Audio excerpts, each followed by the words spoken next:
Warning, the 2,000-year-old Mediterranean cover-up. Declassified 1957. The stamp hits the folder. A sonar trace jitters, then locks into a ruler-straight return. On the intercom, hold, what is that? Another voice, hard return, mid-channel, that can't be right.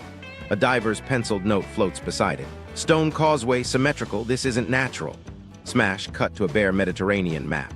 A straight line shadows the Sicily Sill from Sicily to Tunisia across blue that's supposed to be empty. If that line stands, trade compresses, borders lean, and two continents were closer than we were told.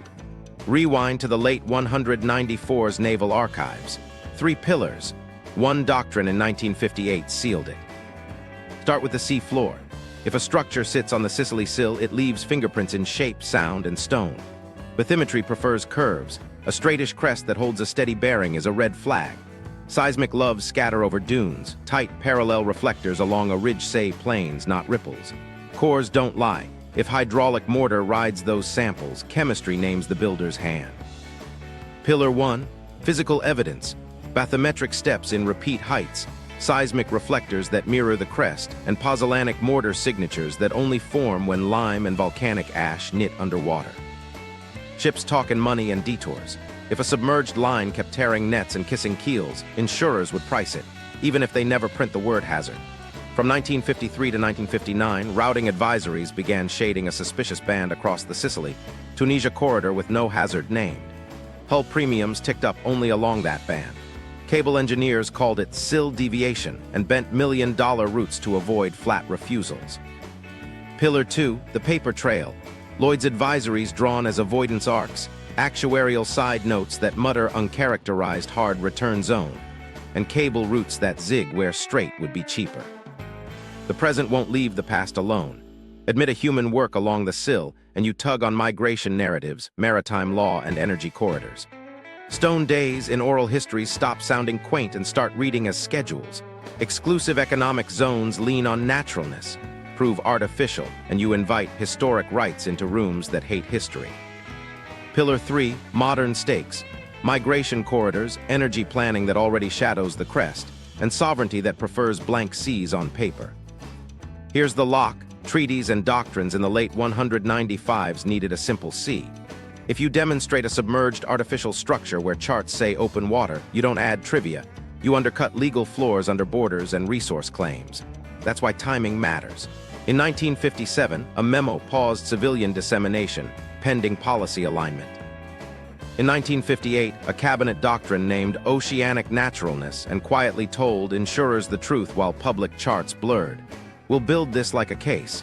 Every beat forces the next. To see the erasure, meet the line.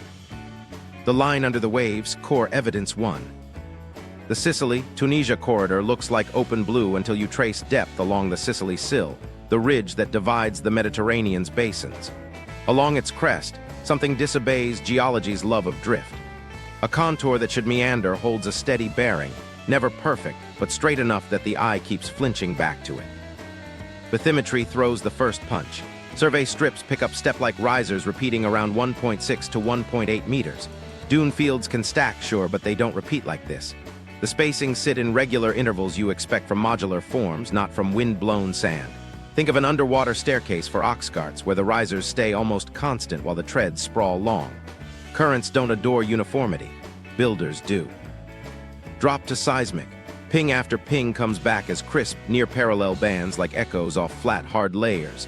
Natural dunes fuzz returns, they scatter and smear. Here the hard echoes march with the crest of the sill, keeping companionship over long distances.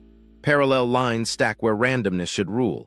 That's a pattern, not proof, but a pattern you can't wave away with tides. Then a small human voice in the margins. In 1955, a grad assistant babysitting a strip chart recorder writes 2 words that don't belong to sedimentology. Polygonal paving. His sketch shows edges interlocking at hexagonal joints. He tags a latitude and a bearing along the ridge high. No fanfare, just an oddity logged before lunch. He doesn't know his note will line up years later with snag maps and mortar chemistry. He just thinks the ocean drew straight for an afternoon. Cores lift the argument out of metaphor. Pull gravel and shell hash from a crest and you expect random compaction. Instead, a set of cores along the sill's high carries a matrix that holds like mortar.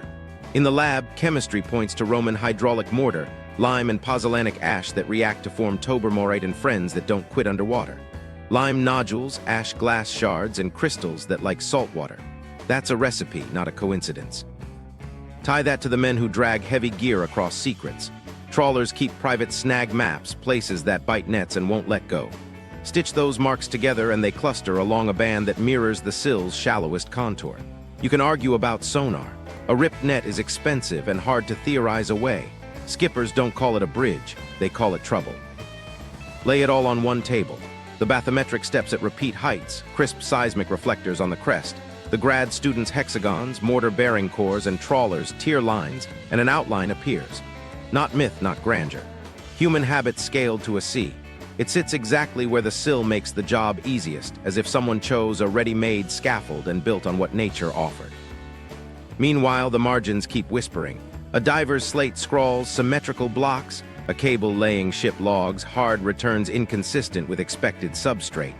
None of it makes a public notice. All of it hums the same note. There's a solid where charts prefer swirl. Here S where the steps start looking like a spec sheet. Those 1.6 to 1.8 meter risers don't just sound modular. They match known Roman pier form heights from coastal works. Build with caissons, big wooden boxes you float, sink with rubble and bind with mortar, and you repeat dimensions to keep crews on rhythm. A terrace here, a terrace there, centuries of scouring round the edges and leave the riser heights stubborn. The treads sprawl where erosion wins. The risers hold where mix resists. What nobody knew then, because the people who knew didn't compare notes, was how neatly the physical signals layered over the human footprint. The Sicily Sill has always been geology. Along one stretch, it behaves like a foundation chosen, not a ridge ignored. Nature supplies the shelf. People decide to turn it into a road. A micro story tightens the hinge. A captain writes, "We ran aground at 70 fathoms. Impossible." The coordinates sit inside the band where trawlers pay for new nets. He files no formal protest. He scrapes paint and refuses that corridor for a season. Industry adapts. Charts stay polite. Once you see the line, consequences start writing themselves. If even segments of a causeway once linked Sicily and Tunisia, seasonal exposures, platforms, stitched shoals, then the Mediterranean center narrows in the mind. Trade compresses. Smugglers and pilgrims pick predictable paths. Borders that rest on natural sea lean, however slightly, on a human work. That's motive for silence. Now ask the next fair question. If the sea shows a line, do ledgers show fear? Insurers don't need poetry or certainty. They need risk priced. In the 195s, if a belt kept eating gear and scratching steel, premiums should bend. Routing advisories should shade a strip. Cable routes should zig where straight would be cheaper. But hold there. Before we step into money, sit with the physics one more beat. Gravity doesn't care about doctrine. A denser, coherent body near the crest tugs water, shaving millimeters off the sea surface. Decades later, satellite altimetry would draw a faint underline right where the Sill's straightest run lives. Side scan frames would catch tessellated slabs, hex joints hiding under weed. None of that existed in 1955. What existed were pings, cores, rips, and a pencil sketch that used the word paving. That's enough to move the camera from labs to ledgers. If the line is there, ship traffic should curve quietly. If traffic curves, the market saw what ministries chose to round off.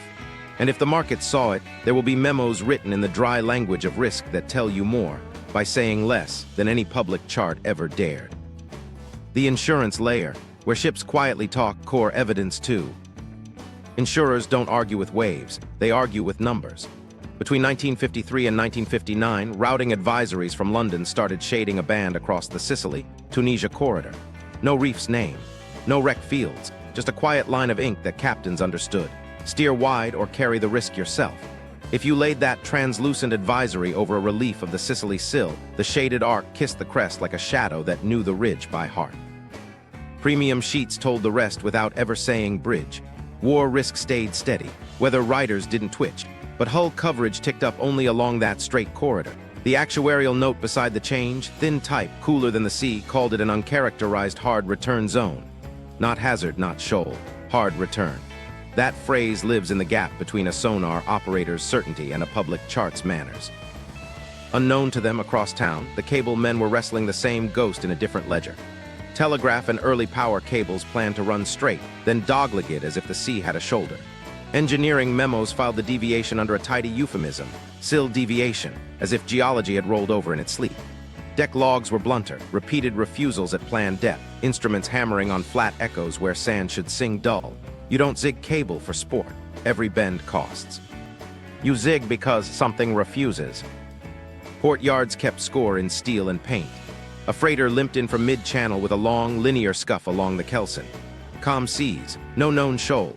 The yard foreman ran a hand along a scrape that wasn't a gouge from a point, but a kiss from a plane. The coordinates, right inside the advisory band. Over months, reports piled like dull prayers, minor denting, trawl doors torn, nets unrecoverable. Skippers adjusted.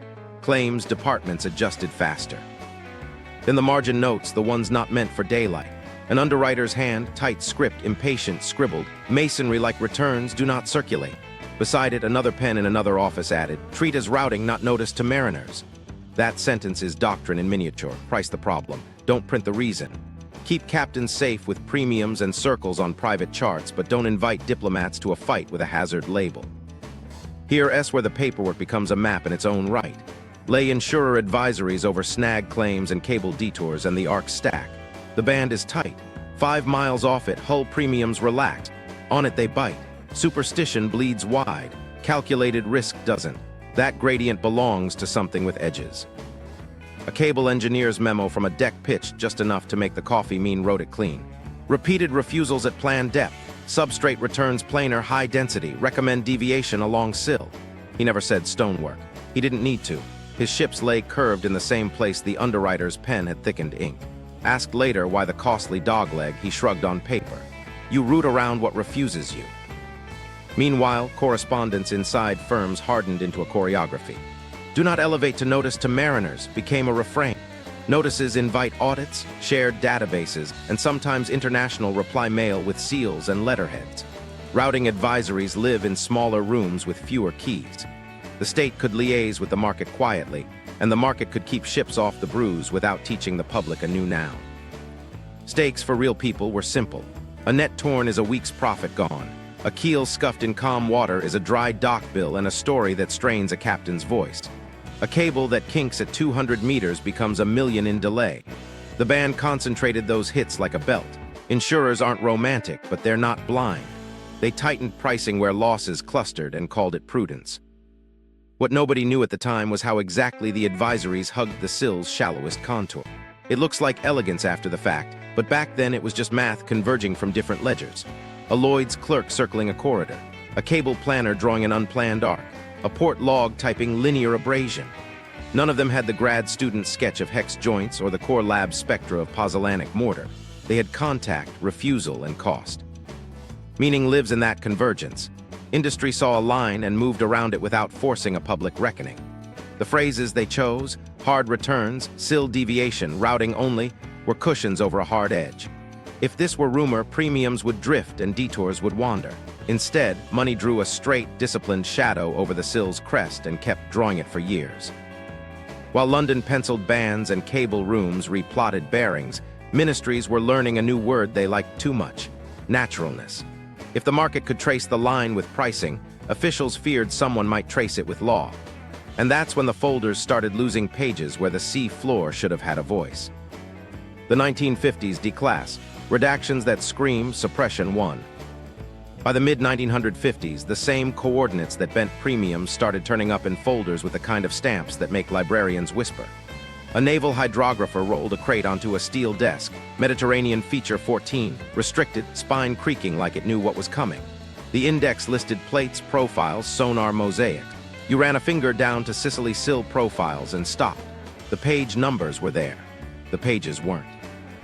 In their place, a thin seam of glue, a papery scar, and the imprint of something torn out in a hurry. What nobody outside the room knew was how deliberate it felt inside. A 1957 memo landed with bureaucratic calm. Civilian dissemination paused pending policy alignment. Pause did heavy lifting.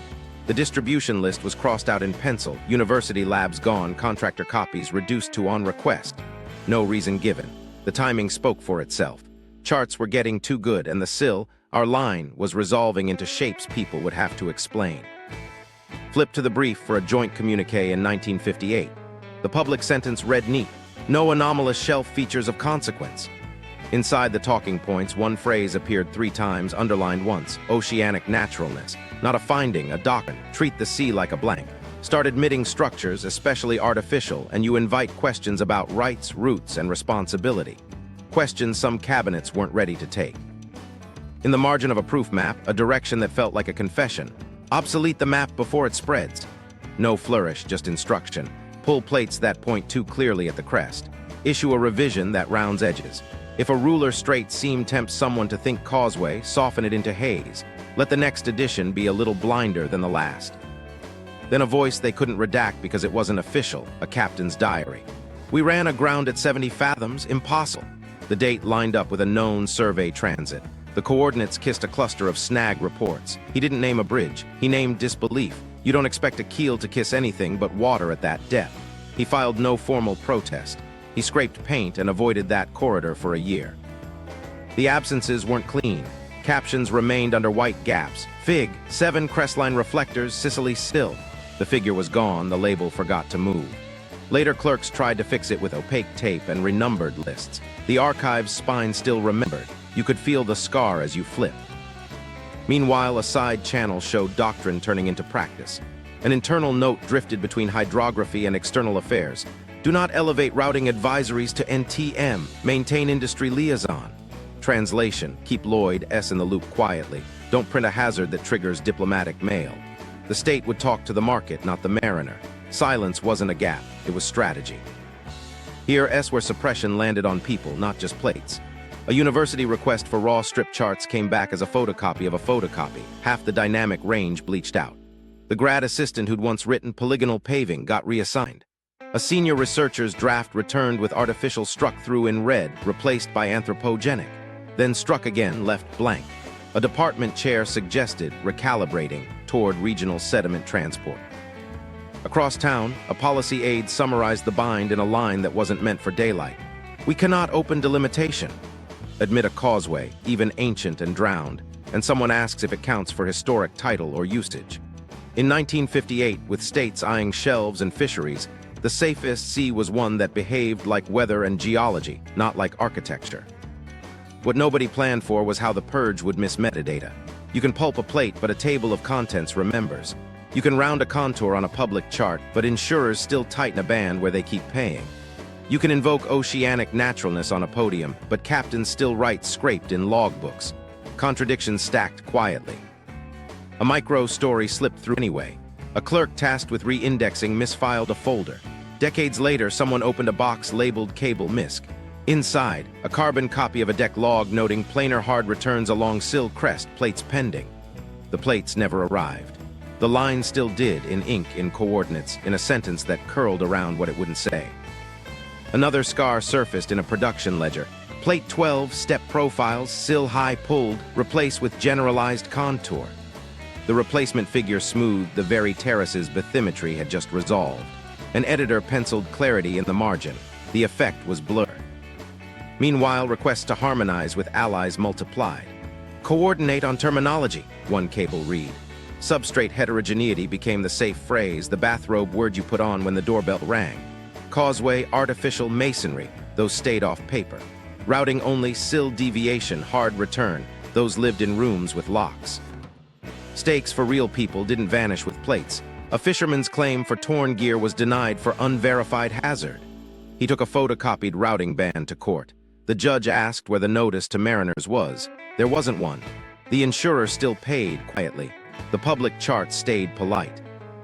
By year's end, cleaned revisions hit shelves fast. Turnaround times that should have been months done in weeks. Plates slated for inclusion vanished. Replacement figures broadened contours, lifted faint lines off the page. A clerk had penciled Sill crest, and later crossed it out in a heavier hand. You could watch a debate happen in graphite. The point wasn't to prove a bridge with a stamp. It was to keep a doctrine intact long enough to harden into habit. Treat the sill as background, not backbone. Strip out what tempts a narrative. Keep records that count money, bury the ones that raise hands. Why erase a bridge? Follow borders, and the memos that kept built on water mystery and Suppression too. Sovereignty loves straight lines. The sea doesn't. So law invents a cleaner story. Water is natural, land is human.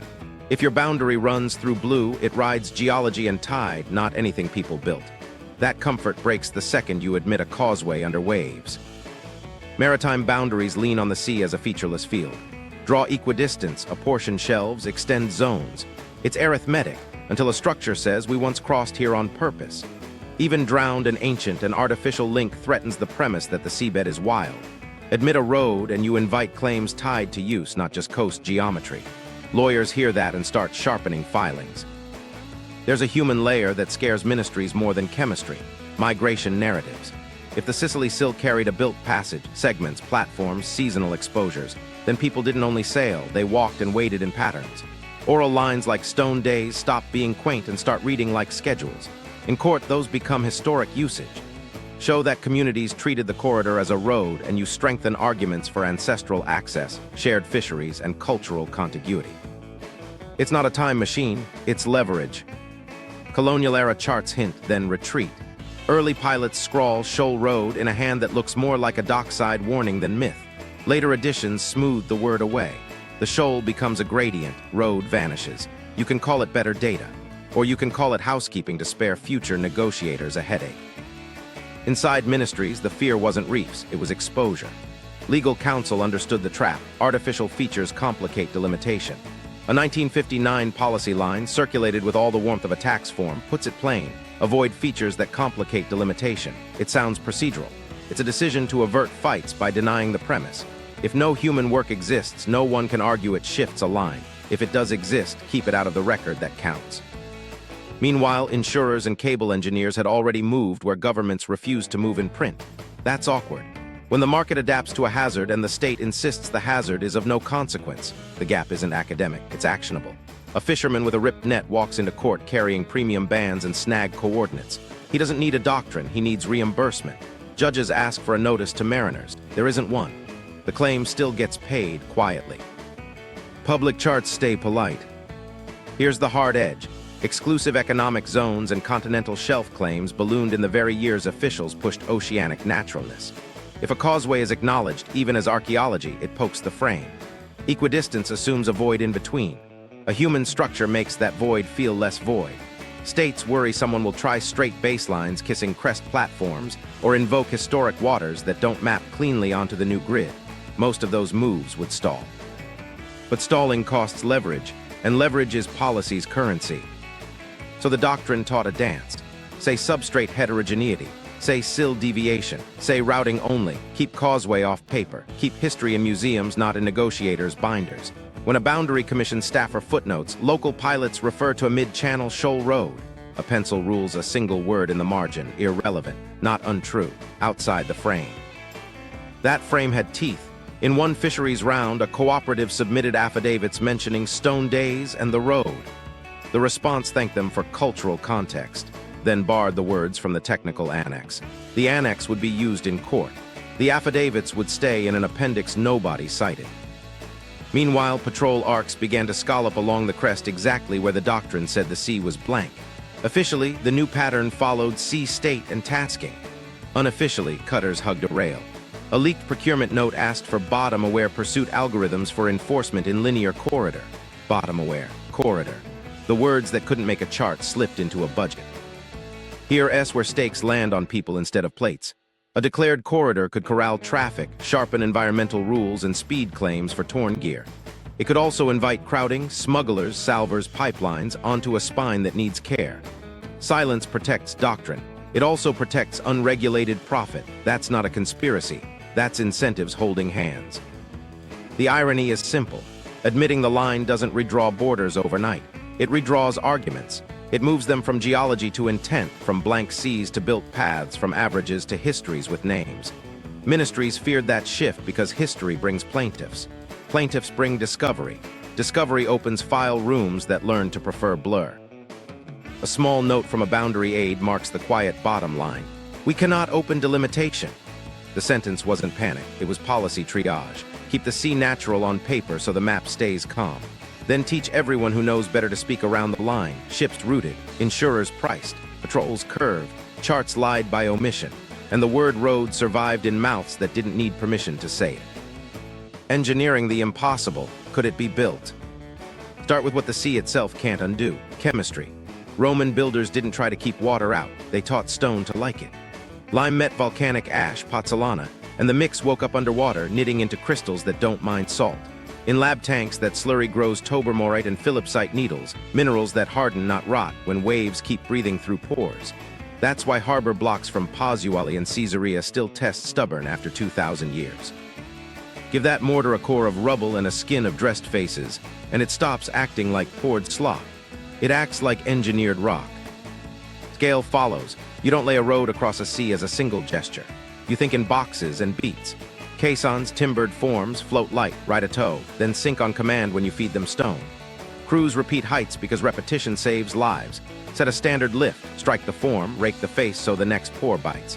That's how you end up with risers that sit between 1.6 and 1.8 meters over and over, the same bracket coastal piers used where forms and men had limits. Erosion rounds, scours, steals edges. It doesn't steal rhythm. The sill gives you staging. It is an abyss. It's a broken spine of highs and shallows arcing between Sicily and Tunisia. You don't dare the deepest run, you hop crests. On knobs where the water breaks thin, you build cofferdams, timber walls packed with clay, pumped down to calm, then cast. Where it stays too wet for dry carpentry, you tow caissons in slack air and slack tide, line to a known bearing and drop. The ridge becomes a guide, a straight enough rail. The modules make the line. Supply chains weren't guesswork. Sicily wears limestone like a uniform. Kilns burn hot, lime slakes fine. Pozzolanic ash rides out from volcanic beds by barge, the same beds that fed harbors across the Tyrrhenian. From Cap Bon and Gulf of Hammamet shores, rubble and rounded cobbles come cheap. The finger marks show in cores: ash glass shards, lime nodules, needle clusters that chemistry teachers love to name. Mixed signatures from both sides of the channel point to procurement, not drift. Labor is the part skeptics call romance until they read Roman ledgers. A legion's real weapon was calendar math. Kilns on quotas, oxen hauling to rhythm. Crews in rotations, carpenters building and striking forms, lime burners feeding fires, mixers shoveling slurry, haulers raining rubble into hollow boxes, finishers raking faces so tomorrow's pour keys into yesterday's crust. Not a mad dash, decades of steady lift and lock, seasons chosen by wind roses and moon. Mistral weeks are for quarry, Sirocco lulls are for set. What about storms? Always fair. But windows exist. Dawn tides, dead calm nights, shoulder seasons when chop forgets its temper. You use big pieces to shelter small, drop a run of heavy caissons, then stitch between them with shallower lifts, letting mass break wave energy for finesse. On the worst stretches, you settle for platforms, broad, flat ledges that rise within arm's reach of air, safe spots to idle, transfer, signal. Walkable in freak lows, maybe for an hour, useful as signposts. For centuries, tool marks tell on the hands. Fragments lifted from the crest carry parallel rake lines, shallow scallops for keying, and chisel flats where corners once squared. That's not current, that's craft. On faces where scour chewed down to the mix, you can still find aggregate graded by fist, not geology, rounded cobbles tamped into slurry voids closed by smaller stone. The sea loves to randomize. This looks sorted. Could they move that much rock? The ridge shrinks the appetite. You're not infilling an ocean, you're tying shoulders. Think of it as stitching, shoal to shoal, ridge to ridge, with gaps where current wins and bridges of mass where it yields. Dredged spoil from nearby sands feeds cores. Quarries at both ends cut logistics in half. Platform by platform, terrace by terrace, the scar thickens until maps say uncharacterized hard return without daring a noun. Roots right reasons. Shaving days from Syracuse to Carthage isn't a footnote. A predictable belt, sound under keel, lee at your shoulder, turns risk into routine. Military columns don't always need planks from horizon to horizon. They need staging, customs posts, beacon towers on high lifts throwing night code. A ridge-turned road becomes an axis of control as much as a path of trade. Erosion's last defense collapses under Roman chemistry. Pozzolanic mortar doesn't surrender. It matures as seawater threads its pores. Calcium silicate hydrate blooms denser. Micro cracks heal. That's why harbor cores hit like Bell Stone in labs today. On the sill, centuries of scouring with sand treads, clip corners, peel skins. But planes survive, risers persist. Exactly the signature bathymetry draws when it stops blurring. You can read the modules in the rhythm of modern refusals. Hulls scrape along flats, not spikes. Trawls snag on edges that run straight, not on knuckles that wander. Cables bend because planned depth meets something plainer and dense. Underwriters don't price folklore, they price form. The straight corridor where premiums rise is an actuarial echo of ancient standard lifts. One detail would matter later. Repeat caisson heights telegraph through time. If insurers found a hard band and satellites traced a gravity whisper on the same bearing, it's because a modular build left a modular bruise. You don't need fables to get there. You need ash, lime, timber, stone, a ridge that points the way, and a calendar that refuses to blink. The cable engineer who wouldn't let it go. He came up through drafting tables and ship noise, the kind of engineer who trusted paper before briefings. Spring 1956, a gray deck, the Strait of Sicily sulking under a light chop. Plan A was a straight lay across the corridor. Plan B arrived when the cable head kissed something flat, twice, then a third time that made the master swear and throttle back. He didn't dramatize. He taped the strip charts end to end in his cabin and circled the plateaus where the stylus had skittered over density. In the margin, he wrote one word he knew better than to send upstairs: masonry. He folded a duplicate, slid it into a manila envelope, and mailed it to his home with a coin from his pocket. The postmark was a timestamp nobody could edit. From then on, every job that grazed the sill added a pencil line to a private atlas he kept under shirts. He called it the line, lowercase, like a habit the sea had. Bearings, dates, a thin graphite stroke darkening with each refusal. When colleagues asked why his plot started straight and then curled, he tapped the same spot and said, "It refuses there." No lectures, just a sentence that saved money. Memos came back clean. Sill deviation stayed. Planar returns softened into anomalous substrate. He let the vocabulary bend as long as the root did too. He kept the originals anyway, carbons under carbons, tucked into envelopes he mailed to himself again. By the time anyone noticed the ritual, a rubber-banded stack in his hallway outnumbered the shoes. Micro-stories piled up because life insists. Breakfast, a call, coffee slipping from his hand when a captain said, "Netters tore again, same strip." A night crossing where he stood alone, counting the beat of hull to swell and feeling the ship stiffen over a plane he could not see. A holiday when his son asked if the pencil line on the dining table was a railroad, and he said, "Something like it." He was meticulous, not mystical. He copied correspondence word for word, filed deck logs by weather and swell, and underlined the same phrase on 3 separate notes, repeated refusals at planned depth. He added a quiet index, keel scuffs, net losses, dog legs. Each entry kissed the sill's crest. When a junior asked why the self-addressed envelopes, he answered without looking up, "If they change the file, I still have the day." One night in 1958, a broker's letter crossed his desk with a sentence that burned a groove in his brain. Indemnities, mid-channel, sill crest spike. He wrote a single instruction on a scrap and taped it into the back of the atlas under brown paper. Check Tunis archives, shipping indemnities, 1958. He wasn't an investigator. He left a breadcrumb for someone who would be. He never said bridge, he said, route around what refuses. But when a diver sent a photo of a block with 6 sides and a poured skin, he slipped it into a sleeve with coordinates that matched his darkest pencil. He didn't show the room. He showed his wife and said, "Keep this with the letters." On his last hospital day, he asked for the atlas. He traced the graphite ridge with a thumb gone thin and smiled like a man who'd finally lined 2 edges. He pressed the Tunis note into his daughter's palm. "They priced around it. They rooted around it. Don't write around it," he said. When the boxes were packed after the funeral, the atlas sat on top, light for what it held, heavy enough to pull us to a basement room where the word spike would become a ledger, and that ledger would give the line teeth. The Tunis box, lost, found, and buried again. The atlas gave us a direction and a year. Tunis, 1958, shipping indemnities. We walked into the National Archives with a formal letter, docket numbers scraped from old port circulars, and enough optimism to survive a front desk. The clerk stamped our request and slid it into a tray that looked like a waiting room for lost causes. "Processing," she said. "Weeks." We didn't have weeks. Buildings remember in ways people forget. Down a side corridor, an assistant with ink on her fingers whispered that maritime insurance files were being rationalized. That word means boxes move, labels change, and evidence grows new names. "Look for crates marked accounts, port fees," she said. "If you find a ledger with ash on it, you're close."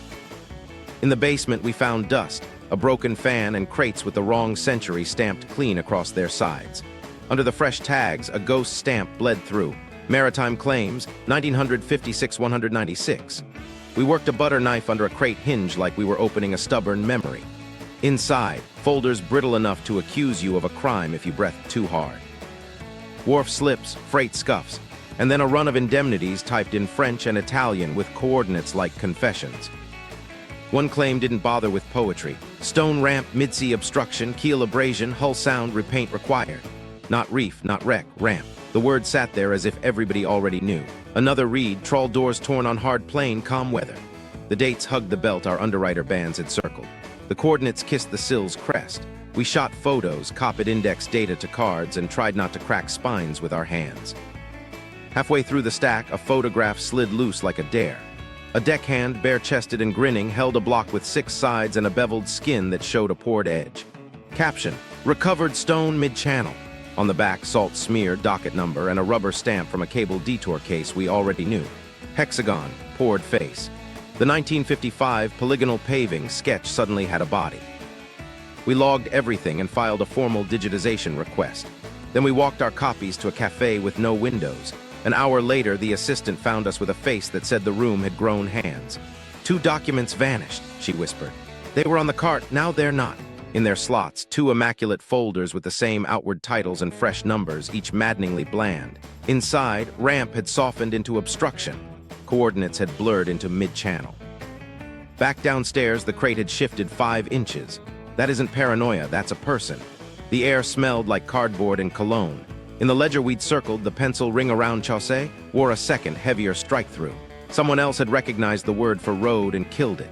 The assistant said nothing, just tore a sheet from her pad and wrote slowly, Port Syndicate copies.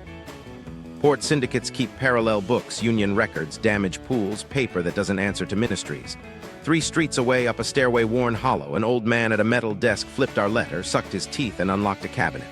Photocopies only, he said. We paid in coins and quiet. The copies were ghosts, but ghosts talk. A marginal hand tallied stone days. Another note read, road visible at low swell. They didn't argue politics, they logged work.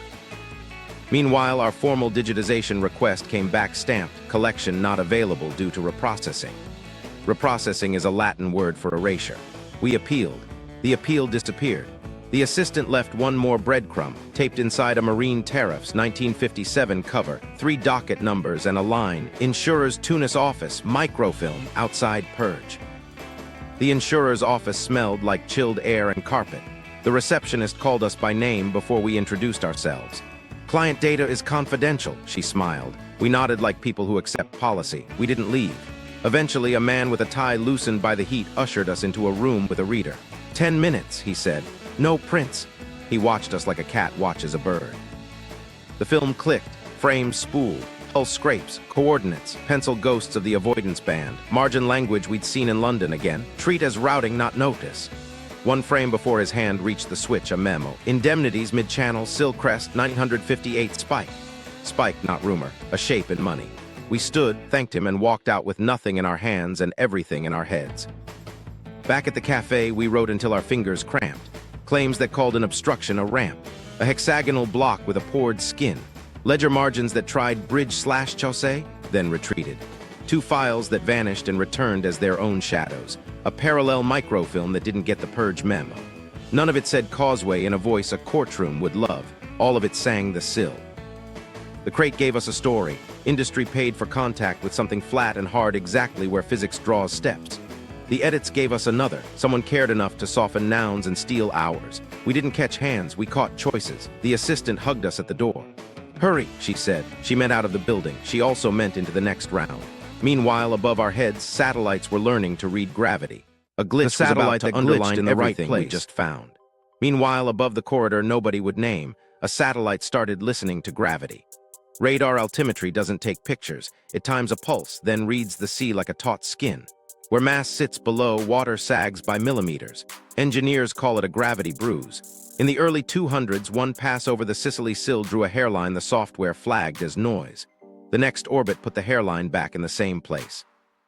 A contractor we met over bitter coffee called it the quiet underline. He wouldn't hand over tiles. He did say, if that's noise, it's the most disciplined noise I've seen. His firm later geofenced their public product after a client request. When we checked, the corridor wore a tasteful watercolor blur. Pixels sharpened on either side. The crest turned to fog. You don't blur emptiness. You blur assets, accidents, or arguments. At sea level, a side-scan rig told the same story with a harsher voice. A small survey outfit flew a grid one calm week and sent a midnight clip because the pilot was tired of being told he'd mapped a mirage. The frame slid over tessellated slabs stitched with seams tufted in grass. Not a museum floor, weathered plates, edges hooking into hexagons where stress likes to spread. He panned, lost bottom in silt, panned back and hit flat again. He named the file steps. 2 days later, his company posted a statement on client confidentiality. The clip link died. We de-mirrored it to 3 continents before breakfast. Gravity was 1 vote, Sonar another. Nets cast their ballot in holes. A captain from Marsala laid out paper where his season's losses clustered, pen scars tracking a belt you could lay over the altimetry line with your eyes closed. On this road, he said, tapping the ink, I pay twice, once in fuel when I swing wide, once in gear when I don't. He didn't chase archaeology, he chased margins. A university lab tried to make this teachable. They built a student tool that stacked open bathymetry, public gravity, AIS ship tracks, and snag reports, each on a slider with sources. The screenshot they sent us looked like a confession. Gravity underline, snag belt, root shadow, all kissing the Sill's crest.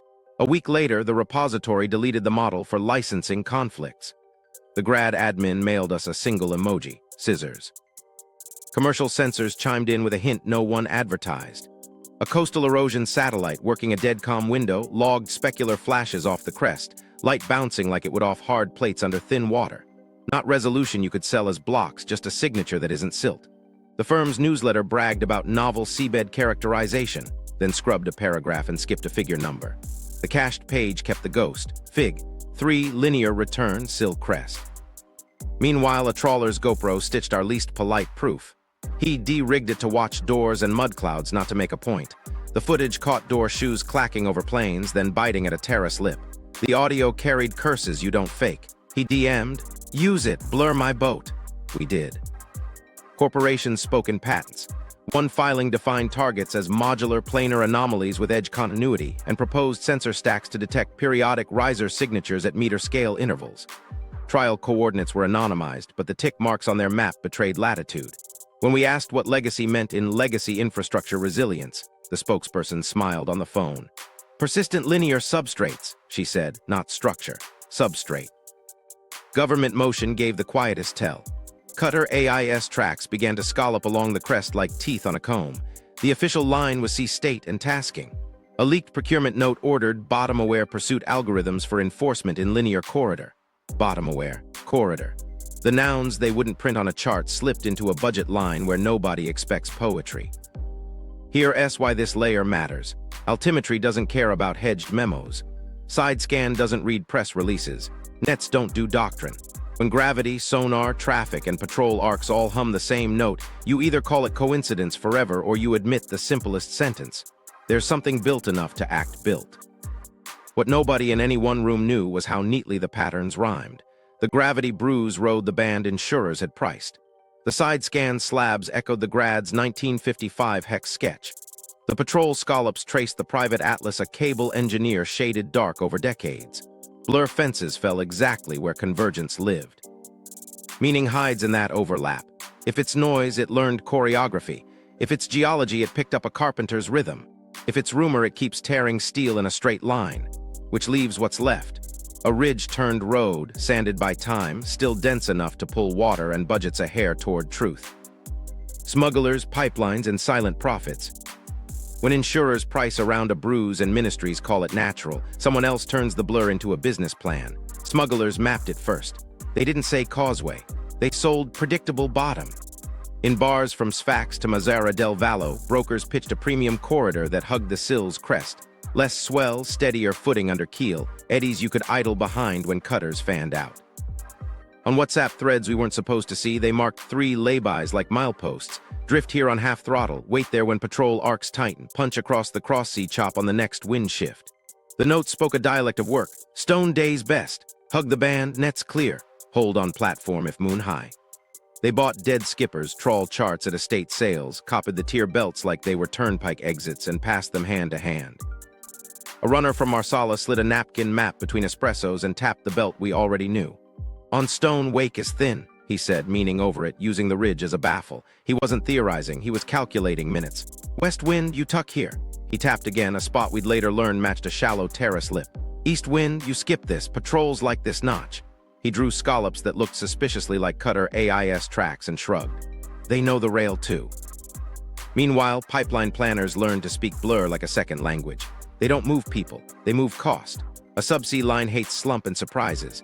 Internal memos we read through a contractor mirrored the cable men's old frustration dressed in modern risk.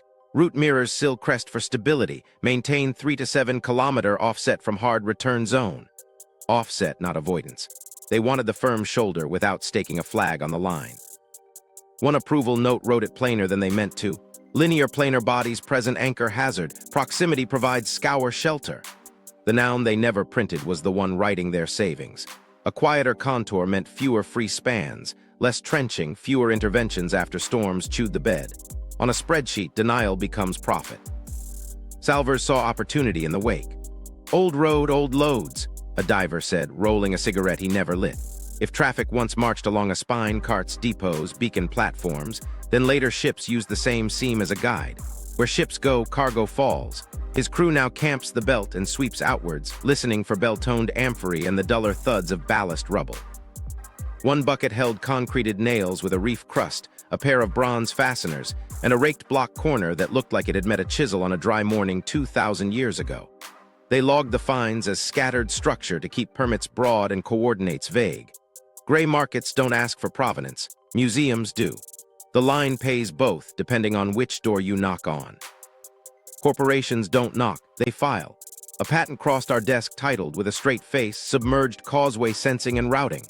The abstract danced around nouns, modular planar anomalies with edge continuity, periodic riser signatures at meter-scale intervals, but the trial tick marks betrayed a test bed right on our belt.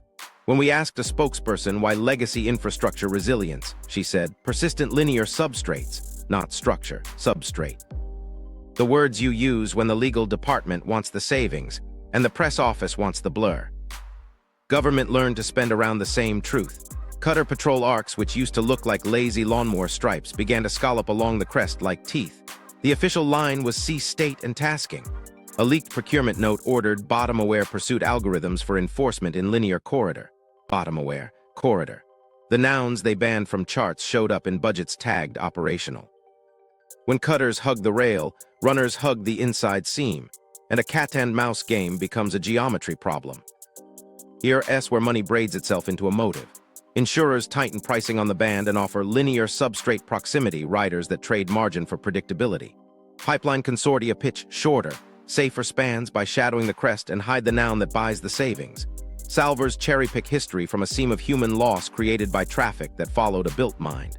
Smugglers sell timing and like their commodities. Ministries deny the feature on paper, then patrol it in practice. Each book balances because the others do. A trawler tries to anchor at the edge and rips out a fluke. The yard writes planar strike. A diver posts a 20-second clip of tessellated plates. A day later, he gets a takedown notice for critical infrastructure exposure. Infrastructure that doesn't exist can't be exposed. The notice proved more than the clip. A coastal erosion firm scrubs a newsletter paragraph about linear return at crest, and the missing figure number leaves a chalk outline. Fig. 3. Gone. A commercial portal geofences resolution after a client request, and the blur seam draws the very line the Doctrine refuses to see. Stakes land in wallets before they land in court. A fisherman pays twice, once in fuel when he swings wide of the belt, once in gear when he gambles and loses. A runner counts minutes in lee and wakes thin. A pipeline shaves millions by betting near mass and calling it prudence. A salver rides the seam and argues scattered structure until a museum calls with a grant. A ministry keeps the map polite and the patrol pattern efficient. The public gets a sea that looks blank and behaves like a road. What nobody in any single ledger will say out loud is simple. Denial underwrites a market. As long as the word stays off charts, profits stay deniable, permits stay broad, claims stay slow, and enforcement stays selective. Name the line and you invite rules, no anchor belts, heritage zones, routed pipelines, patrol coordination with shared maps, claims that move as fast as an invoice. Keep it blurred and the money keeps moving in the shadows the ridge casts. The meeting, scientists versus policy. It looked like any workshop, cardboard coffee, curling name tags, a projector humming at the back of a beige room. The invite called it a Mediterranean shelf stability roundtable. The agenda said currents, sediment budgets, risk. Everyone knew we'd end up at the Sicily Sill. A geochemist went first. No theater, just spectra, peaks, and shoulders that read like fingerprints. These crest cores carry hydraulic signatures inconsistent with natural cementation, she said. Lime, volcanic ash, tobermorite blooming in salt. She didn't say Roman. The graph said it for her. Slide 4 landed fine, so did 8. By slide 14, Mortar spectra crestline, the projector hiccuped, blinked twice, and died with a smell like hot dust. A tech jiggled cables. An official in a neat blue suit stood up, smiling too wide. "Let's break early," he said, as if the building had needs. The hallway wasn't a break. A field geologist with wind-burned cheeks tapped a printout of bathymetric steps, 1.6 to 1.8 meters, again and again. "It's modular," he said. "If you pulled forms that high 2,000 years ago, this is what the sea leaves." A policy aide nearby pretended to check his phone. Back inside, the session reconvened without the bad slide. The chair asked for language discipline. A coastal engineer presented cable detours like mood swings. Sill deviation, careful, tidy. A young hand in the back, why do deviations mirror a single crestline? He glanced at the official's row. Substrate heterogeneity, he said, swallowing the word masonry. Then one scientist stopped pretending it was about phrasing. He put up tracked edits from his draft, artificial replaced with anthropogenic, then both redlined to non-natural, then excised. "These are your edits," he said, and read the initials that matched badges 2 rows up.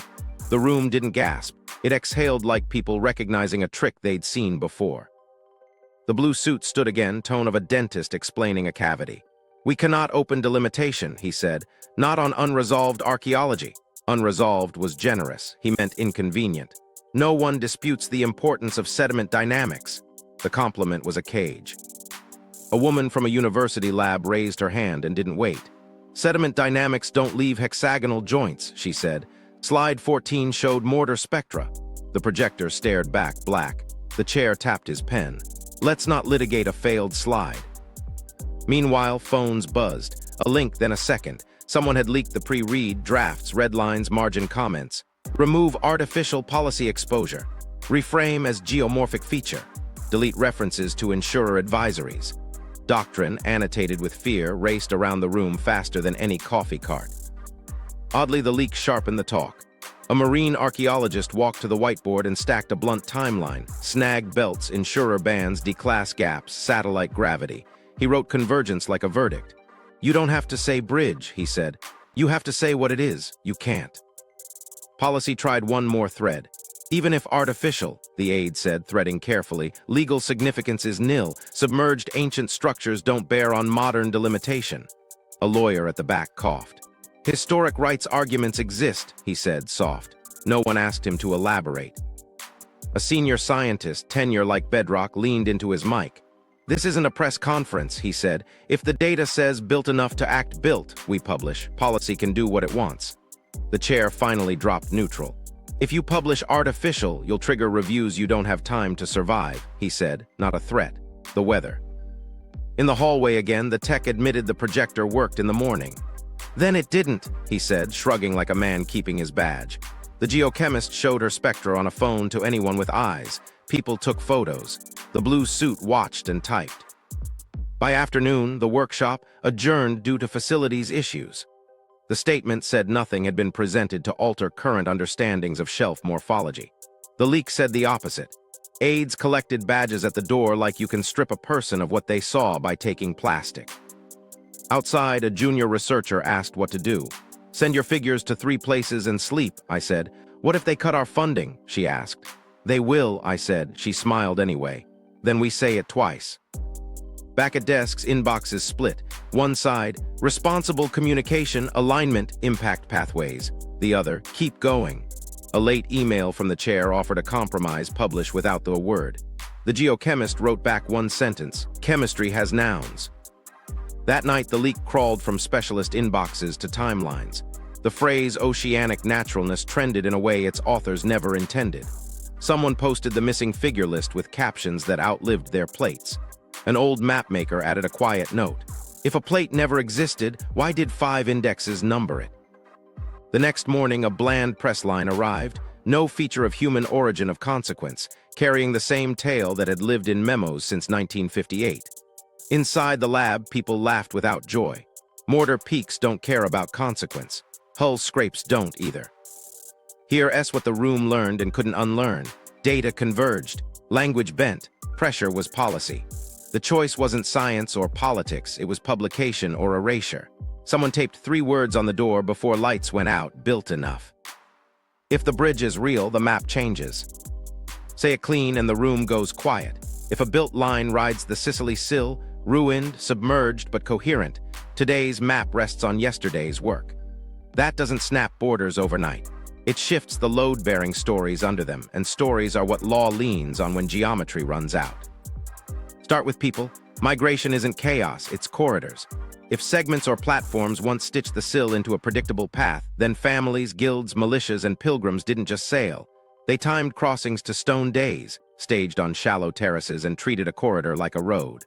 Oral lines, road, shoal road, stone days become more than color. Courts call that historic usage. Cooperatives could argue ancestral passage along a predictable path, pulling asylum narratives, access rights, and cross-border heritage out of folklore and into affidavits with coordinates.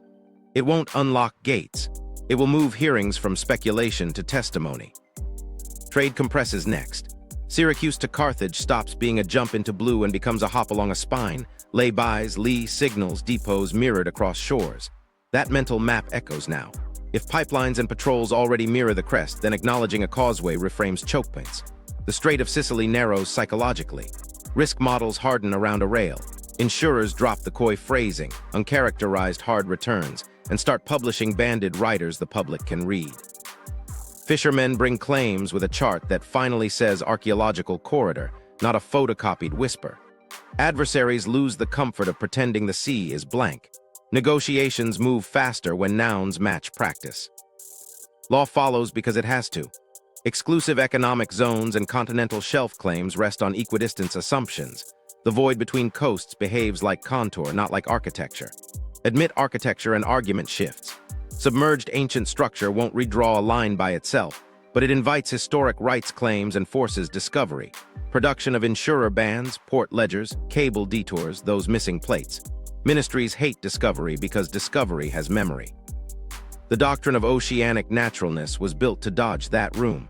Recognition tears the tape off the file boxes. Cultural stewardship steps out of the museum. Twin sites across the corridor. Warehouses that rhyme, shrines facing shrines, road metrology echoing in temple steps, link without euphemism. UNESCO dossiers grow spines. Joint expeditions propose protective belts that respect both heritage and working water. A declared corridor means no anchor zones, routing lanes that bend with the crest, salvage permits that stop gray markets from strip mining history. Locals lead because locals already know the rhythm. The word road goes back on festival banners without a wink. Energy planners admit what their spreadsheets already exploit. Elevated foundations becomes causeway adjacency.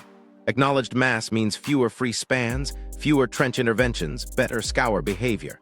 Environmentalists won't clap for more hardware, but a named corridor corrals roots. If you know where anchors go, you can ban them where risers survive and enforce it.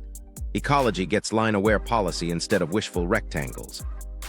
Maritime law enforcement stops talking in ellipses. Bottom-aware pursuit becomes doctrine. Neighboring cutters coordinate along a named rail with rules that don't contradict at the boundary. Smugglers adapt. They always do, but geometry stops favoring silence. Right now, patrols scallop a line they won't admit. Publish the rail and you can measure performance, not just intent. There's a cost. Maps are identity.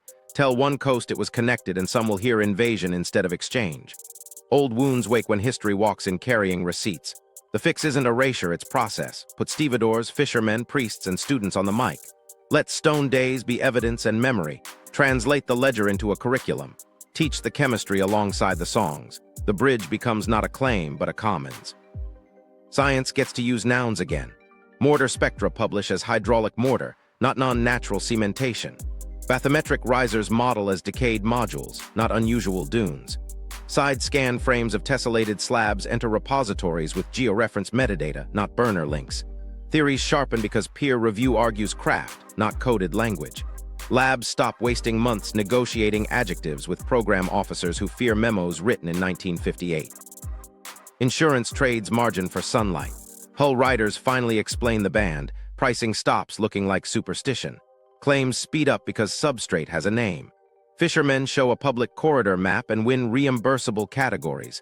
Ports update anchorage advisories with plain labels.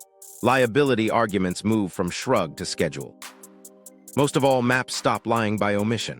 A line appears: archaeological corridor, submerged, drawn with caveats, shaded for uncertainty, backed by data layers anyone can audit. That single label deflates a doctrine that asked the public to pretend gravity is noise. It doesn't end disputes. It starts better ones in daylight with evidence that matches the sea people work. Here's the quiet pivot the doctrine tried to prevent. Once the bridge is on the page, incentives tilt toward care. You root around it with grown-up math. You protect risers with no anchor belts. You fund joint digs that heal politics by sharing dirt. You train officers on bottom-aware pursuit that respects heritage. You compensate losses fast and stop pretending a bruise is a rumor. Policy once weighed order against truth and picked order by omission. Recognition picks order by design. Let the ridge that taught ships to curve also teach institutions to plan. Then the straightest thing in this False story ending isn't one. the line. The case closed. It's the Press language. day. They set the room like routine. Flags in a tidy row, a lectern with a seal that promises no drama, cameras blinking awake. The notice called it Hydrographic Harmonization Updates. Translation: tidy the edges, say nothing new. The spokesperson stepped up with 2 crisp pages and a smile that never touched her eyes. After comprehensive review, she read, no feature of human origin of consequence is present along the Sicily Sill corridor. Words sanded smooth. Of consequence did a lot of work. She kept going. Anomalies reflect data processing artifacts and natural seabed variability. She didn't say who processed or why variability keeps a straight bearing. Hands went up. What about mid-channel indemnities in 1958? She blinked. We don't comment on private contracts. Satellite gravity underlines. False positives are well documented. Cable detours. Commercial engineering decisions. She hugged doctrine like a life vest. Natural sea, natural noise, nothing to see. Wires dutifully carried it. Officials, no human-made structure. Commentators warmed up dune animations. For 48 hours, the story flattened. Then a retiree with a neat apartment and neater habits posted 7 PDF pages to a forum better known for quibbling about typefaces. He wasn't a crusader. He was a mapmaker who kept indexes the way other people keep diaries. He stacked references, not adjectives. Edition numbers, publication logs, captions to figures that no longer existed. If the plates were never there, he wrote, how did their titles end up in 5 separate tables of contents? The scans were relentless. Fig, 7 crestline reflectors, Sicily Sill. Plate 12, step profiles, Sill high. Lists that count what later prints pretend never lived. Reporters called, he didn't answer. He posted a second file, side-by-side pages where an earlier edition shows a figure number and caption and the later shows a renumbered list with a blank. In one margin, a faint scrawl bled through, obsolete before spread. Not a rumor now, ink under ink. Headlines pivoted, missing plates in official sets. Deletions confirmed by index. Officials called it housekeeping. The mapmaker called it cartographic surgery. In an audio-only interview, voice steady, he said, we sharpened the world, then someone told us to blur a line. He didn't use the word causeway. He didn't need to. The absence talked. The press room reconvened.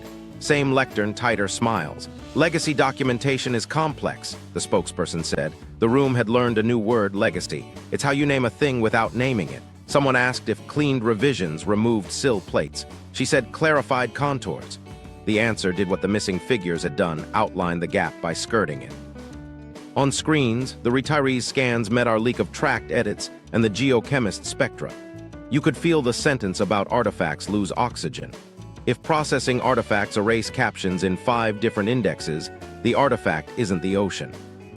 2 small emails landed like stones in a pond. One from a regional publisher. Production ledger shows plate 12 step profiles, sill high pulled, replaced with generalized contour. Another from a clerk. We were told to deprecate the older set. I kept the captions. The word deprecate finally met its cost. A figure-shaped silhouette where data used to be. The press day was supposed to deadbolt the door. Instead, the missing keys appeared on a pegboard no one had checked. The line didn't need a declaration. It needed the room to see what had been quietly taken away. The 1958 decision. To see how blur became doctrine, you have to stand in a room that thought it was choosing order. The folder that should have been mulch lived in a cabinet that shouldn't have survived a renovation. Title on the tab, Maritime Delimitation, Internal Guidance. First page, calm stamps. Second page, the floor under 60 years of polite language. Adopt Oceanic Naturalness as doctrine, not as a conclusion. No survey citation sat beneath it.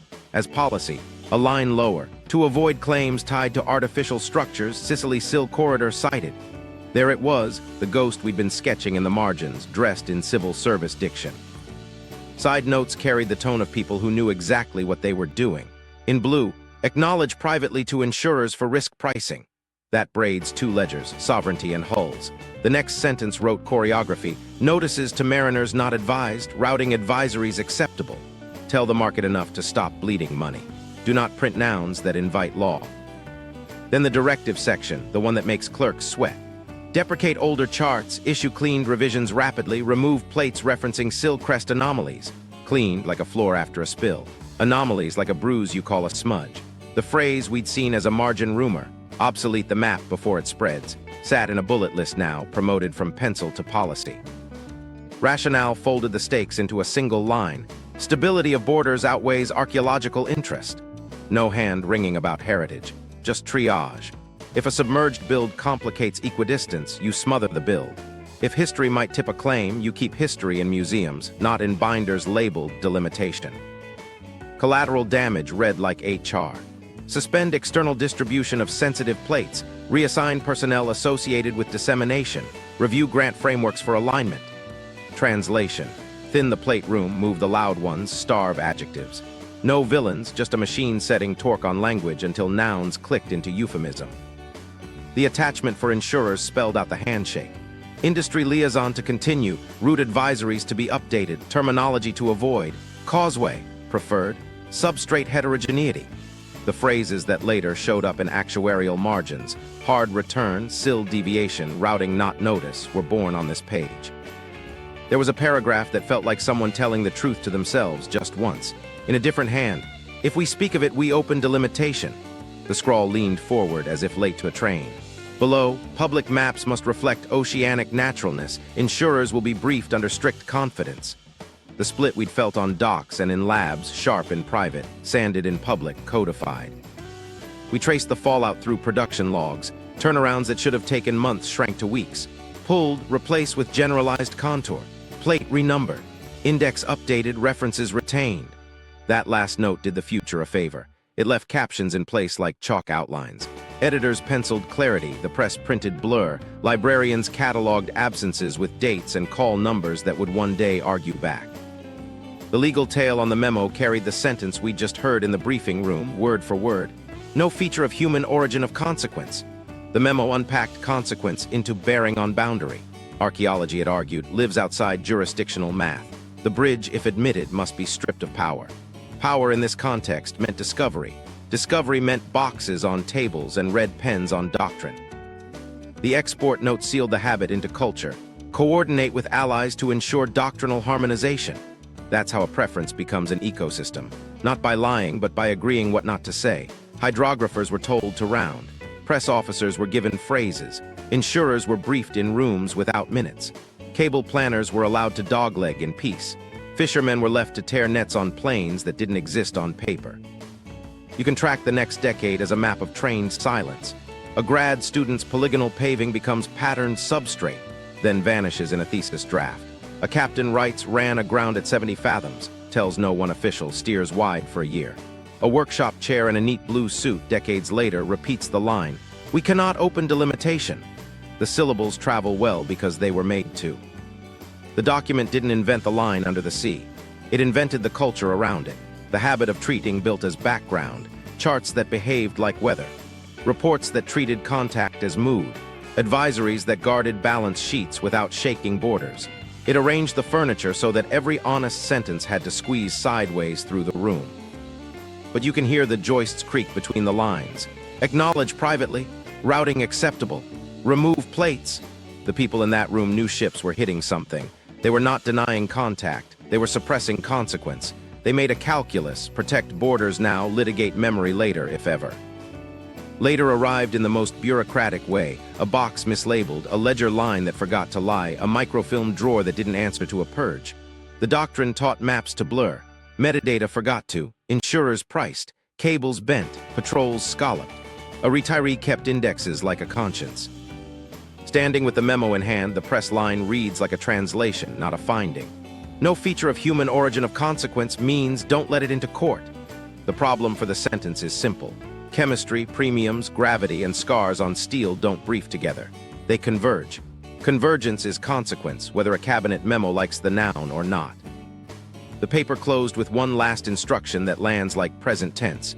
Review and renew at 5-year intervals. Renew what? The preference, the blur, the quiet liaison, the rail everyone hugs without ever naming. The calendar ran, the habit hardened, until the missing plates, the leaked edits, the spectra on phones, the fishermen's dots, and the gravity underline walked into the same week. That's how a doctrine runs out of room. It meets a ledger it never planned for, the unpulpable archive of patterns that don't care who stamped what in 1958. Microhistories along the line. The first token is small enough to miss. A palm-sized oval of dark wood, a cord hole worn smooth, one word scratched on its face in a hurried hand, road. A sponge diver from Calibia wore it against his chest the way others wear saints. Before he rolled backward into the water, he'd tap it twice, glance toward the sill, and say to his crew, "Stone days." His grandson keeps it in a tin with coins and teeth, and repeats the line like weather. Across in Mazara, a grandmother counts the same weather in recipes and weddings. She talks about Sirocco nights when the moon sat low, and the men came home late with hands stung white, swearing they de-fished walking fish days. The words made children laugh until they were old enough to learn it meant this. There are hours when the bottom stops shifting and gear skates like it's on a street. She remembers 3 such nights in 1949, one in 1952, 2 in 1961. She remembers because a cousin postponed a ceremony, waiting for a 4th. A fisherman's ledger turns that weather into columns. He started in 1937 with pencil and a ruler, switched to ink when his son took the wheel in the 196s. He marked saints, days, fuel prices, and a dot for every stone day. A small cross means torn nets.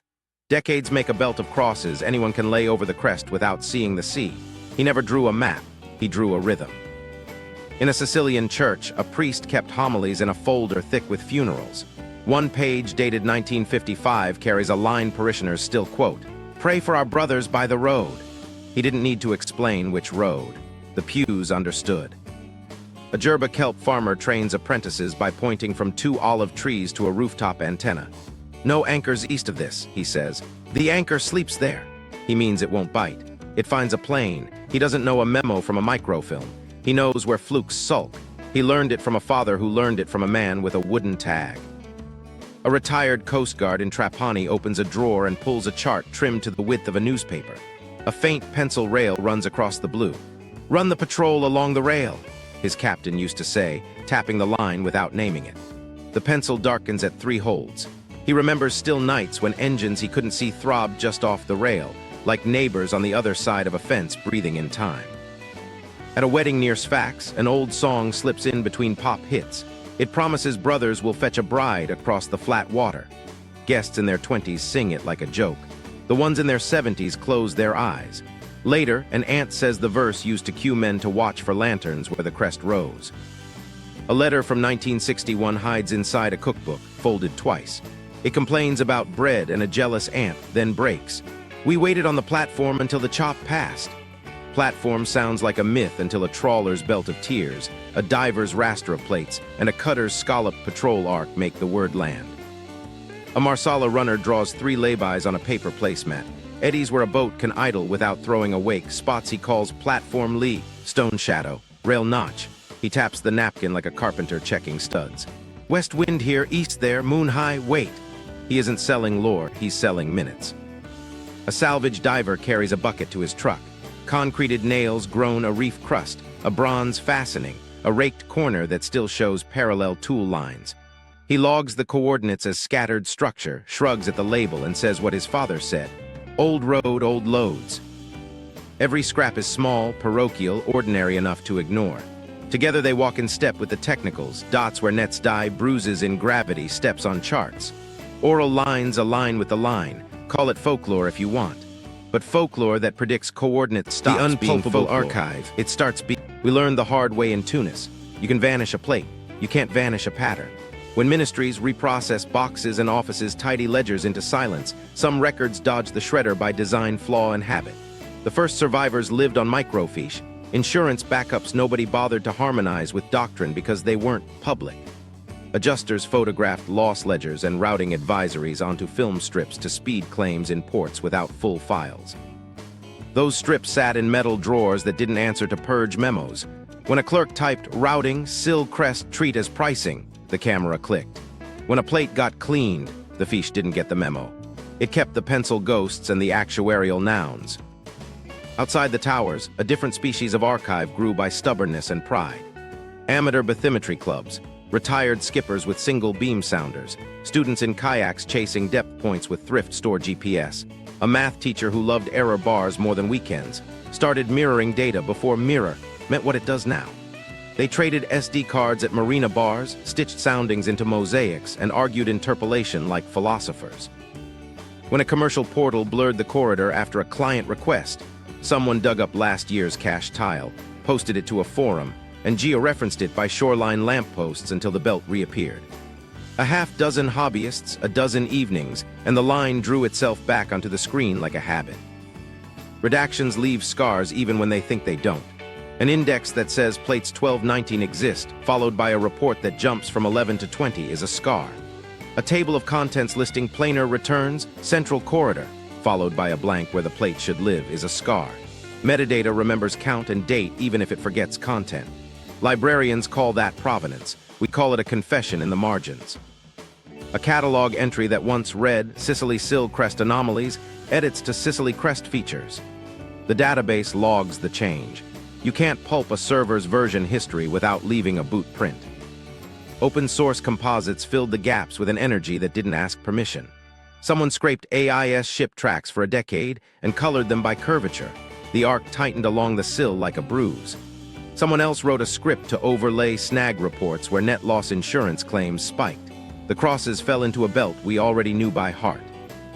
A third layered public gravity grids from radar altimetry, shaved noise with a filter an academic had published years ago, and watched a faint underline settle exactly where premiums had risen and patrol arcs had scalloped. The result didn't claim truth. It drew a hypothesis the sea kept endorsing. The thread's moderator pinned it with a note. Corrections welcome. What arrived next weren't corrections. They were quiet confirmations from people who couldn't say so at work. Meanwhile, a university lab that had taken enough flack over euphemisms decided to remove one refuge for denial. If mortar spectra were unresolved, resolve them. They mixed lime and volcanic ash in ratios from Roman sources, cast blocks in salt tanks tuned to the corridor, and let time do slow chemistry. Months in, Tobermorite laced the samples like frost. A year in, the blocks outperformed Portland mixes under simulated scour. They published in a small journal with a long review queue. The PDF still found its way into boats and offices and living rooms. A reviewer, half-grudging, wrote, "Persistence in saline environments is robust." Translation: stop calling it unlikely. Resilience didn't look like a hero. It looked like 100 small refusals to forget. A hydrographer who'd lost a plate in 1958 taped its caption to his office wall for 30 years, then mailed it to a stranger whose address he found in a footnote. A salvage diver who filmed tessellated slabs at dusk after a permitted job uploaded the clip to an account with no name and left town for a week. A policy analyst with a sick parent and no patience for euphemism pushed a draft to a personal drive and dropped a copy in a journalist's mailbox with a note. "If it helps, good. If not, burn it." We didn't burn it. There's a practical reason erasures fail now. Systems aren't centralized, even when they pretend they are. Insurance data lives in warehouses built for actuaries, not for state secrets. Amateur tiles sit on domains that move faster than takedown letters. Labs preprint because speed beats gatekeeping. Every layer has a different incentive to remember. When those incentives accidentally line up, you get an archive that isn't armored so much as ubiquitous. Thin sheets everywhere, hard to grab all at once. We watched a composite map evolve like a living thing. Someone added an annotation where a trawler captain swore he'd paid for 2 nets in one season. A student marked possible hex joints next to a grainy frame from a dive, careful with the question mark because she'd learned modesty the hard way. A coder plotted blur fences, zones where commercial portals quietly downgraded resolution after client request, and the fences traced the belt like sensors ribbon laid over a road. Under each layer, a small footer read, "Data may be incomplete." Completeness wasn't the point, convergence was. Even the acts of erasing proved the case they meant to kill. A corporate newsletter lost a paragraph about a linear return at crest, but left a broken figure tag, Fig, 3 like a chalk outline. A geofence around the corridor cut tiles at a seam so precise it became a line in itself. A takedown for critical infrastructure exposure arrived with GPS coordinates in the email header metadata, helpfully pointing back to a ridge that doesn't exist. We learned to read negative space. It reads like intent. Not everything was digital. A port clerk in Sfax retired and sold a stack of carbon copies at a flea market. Union minutes, damaged pool tallies, indemnity slips stamped 1957 through 1962. In the margins, the same two words popped up like a tick, Stone Days. A pilot's handbook from the 1930s, brittle and foxed, used the phrase Shoal Road once on a page about cross-channel bearings, then never again. A church ledger from Mazzara, water-stained and stubborn, kept by the road.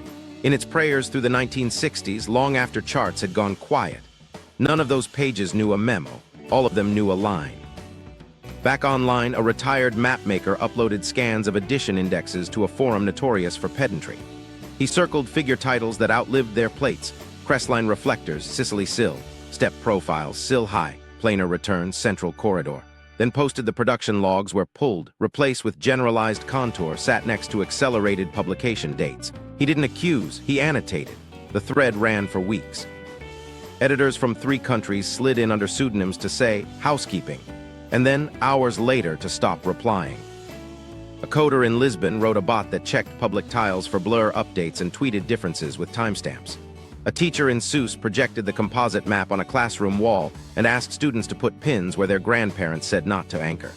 A Coast Guard in Trapani printed the same map and used it to explain to a new crew why patrol arcs scallop the way they do, even if the brief says the sea is natural.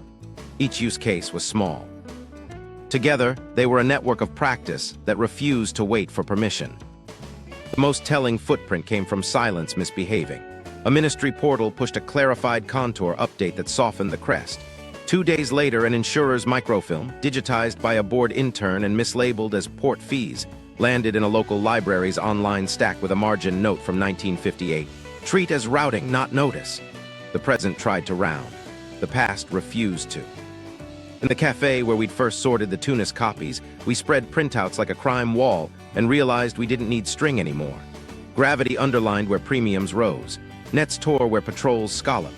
Side scan slabs stepped where bathymetry risers marched. Indexes counted missing figures where Doctrine asked for blur. The line redrew itself from scraps nobody controlled. Impact arrived quiet and then all at once. A regional publisher declined to run a nothing there explainer after a junior editor overlaid the composite on their stock map and saw the belt staring back. A grant reviewer who'd asked a lab to replace artificial with non-natural wrote months later, "No changes required, data convergence is strong." A fisherman filed a claim with coordinates and a printout that said archaeological corridor, submerged, and got paid without the sigh he'd heard for decades. What survived the purge weren't just documents. It was a behavior. When a system lies, people build smaller systems that tell the truth. Insurance microfiche that never learned to euphemize. Amateur tiles that reappear after every blur. Version histories that refuse to lie about their own edits. A lab bench where Roman chemistry hums in salt. Piece by piece, the ridge's rhythm found its way back onto paper and screens, until even the most disciplined noise started to look like a line you can't unsee. By the time official charts catch up, and they will because inertia breaks when enough small weights pull, the archive will already live in 1,000 pockets, 200 hard drives, and a handful of tins where grandsons keep wooden tags that say road. That's what unpulpable looks like now. Not indestructible, shared. False ending 2, publish or protect. We had enough to light a match or lay a fuse. The room split along an old fault. Tell it all now and risk a blowback that starves the work, or stage it, build redundancy in daylight, and try to keep the roof from caving in on people who didn't sign up for a war. Nobody in that circle liked secrets anymore. Some of us still remembered rent, visas, and labs that owed payroll. A partner with contracts in 3 ministries laid out the calculus without romance. If we dump, they'll call it reckless and freeze us. If we phase, they'll call it coy and stall us. She held up 2 losing hands and picked time. Publish methods first, then indexes, then claims, then spectra. Build mirrors before we swing at doctrine. Strategic, slow, survivable. The geochemist shook her head. I've played careful for 5 years, she said. Careful works when the other side negotiates. This side edits nouns. She wanted the whole package out in one breath. Memos, spectra, snag belts, plate indexes, microfilm margins. Make them litigate a chorus. The youngest in the room didn't vote. She built. At 2 in the morning, she pushed a public composite live. Gravity underline, snag plots, bathymetry risers, cable doglegs, each on a slider with sources and caveats that could survive a courtroom. She sent 3 links and fell asleep on a lab couch under a coat. It ran hot. First a thread on a forum with more downloads in an hour than the lab's site had seen in a year. Then a fisherman's Facebook post. Here's our road. Pay us when we say it ripped our nets. A reporter we'd never briefed embedded the map in a story that didn't use the word conspiracy once. By noon, a commercial portal threw a gray veil over the crest, licensing updates. Our tiles didn't live on their servers. Mirrors bloomed in places we couldn't name. Someone translated labels into Arabic, Sicilian, and French. Someone else forked the code into teacher mode for high schools, physics and evidence, no politics. The thunder followed the flash. A program officer called about alignment. A grant portal pulled our login and stared at the map for an hour. Emails arrived with phrases like responsible communication and impact pathways. No one wrote take it down. They didn't need to. The link had already outrun us. Inside our circle, the hard choice softened into work. We could only phase now by deciding what to explain in our own voices before someone else mangled it. The geochemist wrote a plain post on Mortar spectra anyone could read. The mapmaker recorded 4 minutes on missing plates and stubborn indexes. The trawler captain agreed to first name only, tapped a belt of tears on paper and said, "Count the holes." One partner got clipped from a call she'd been promised. The lab lost a proposal window to rescope. We took the hit and kept answering messages from students asking for data sets, from priests asking to put road back in homilies, from smugglers' cousins who wanted to know if a no-anchor belt would cost them a season or save their brothers. Somebody tried to geofence us again. DNS games, legal letters about critical infrastructure. Every move taught the crowd a trick. Mirrors multiplied. A coder in Lisbon wrote a bot that flagged new blur fences with timestamps. A teacher in Seuss projected the map and asked her class to mark where grandparents said not to anchor. A Coast Guard used the same screen to brief a crew on bottom aware patrol arcs without winking.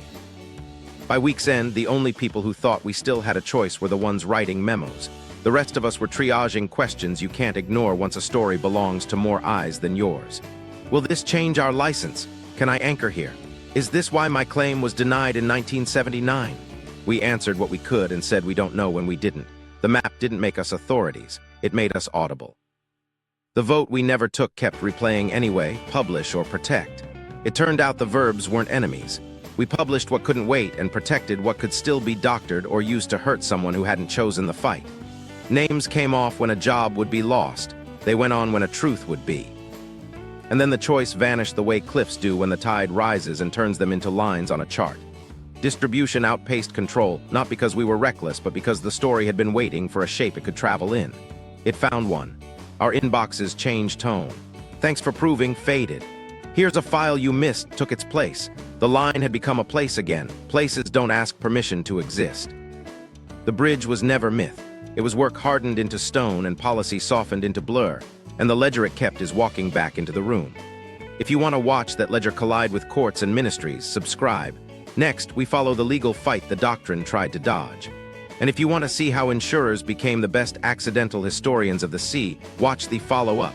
They priced the truth long before anyone dared print it.